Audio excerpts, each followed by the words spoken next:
Narampeta MSME park. దీన్ని ఏ విధంగా రూపొందించాలన్నప్పుడు నేను ఒకటే ఆదేశాలు ఇచ్చాను. ఎవరైనా సరే నేరుగా వచ్చి ఇండస్ట్రీ పెట్టాలంటే ప్లగ్ అండ్ ప్లే.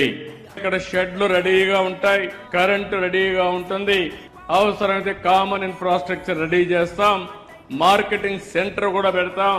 అన్ని వస్తువులు పెట్టి మీరు నేరుగా వచ్చి మీరు ఏ ఫ్యాక్టరీ అనుకుంటే అది స్టార్ట్ చేసే విధానానికి శ్రీకారం చుడుతున్నామని చెప్పి కూడా నేను మీకు తెలియజేస్తున్నా.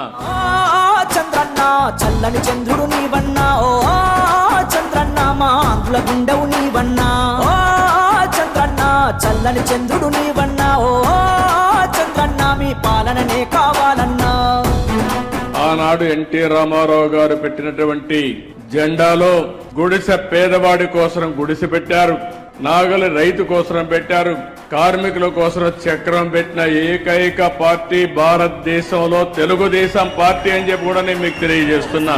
రాకున్నా నీ చల్లని చూపే చాలయ్యా, వెన్నెల వంటి మనసున్నా మా రాజు నీవయ్యా. ఆపద అంటే అండగా ఉండే ఉక్కు గుండె నీదయ్యా, అన్యాయాన్ని అరికట్టే ఆయుధమే నీవయ్యా.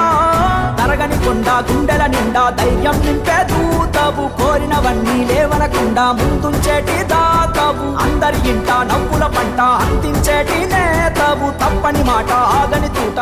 పేరు జ్ఞానమ్మ, మా భర్త పేరు సుబ్రహ్మణ్యం సార్. నాకు 4 పిల్లలు సార్.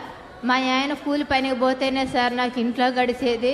మా ఆయన కూలి పనికి పోయిన రోజు మాత్రం అడుక్కొని తినాలి సార్. నేను నా పిల్లల్ని వేసుకొని నేను ఊరి మీద పడుతున్నాను సార్. మిమ్మల్ని ఒకటే కోరుకుంటున్నాను సార్. నేను నాకన్నాది ఒక ఇల్లు ఇప్పిస్తే దాంట్లో నా పిల్లల్ని పెట్టుకొని ఉంటాను సార్. ఆ 4 పిల్లల్ని బాగా చదివిస్తే అందరి పిల్లల కంటే బ్రహ్మాండంగా రాణిస్తారనేది నా ప్రగాఢమైన విశ్వాసం. అది నా బాధ్యత. కలెక్టర్కి ఆదేశాలు ఇస్తున్నా, ఇంటి జాగా ఇప్పించి ఇమ్మీడియట్గా ఇల్లు కట్టించే బాధ్యత మీది, ఆ ఇల్లు కట్టించే బాధ్యత నాది. నీళ్లు ఇస్తా, ఇల్లు ఇస్తా, కరెంట్ ఇస్తా.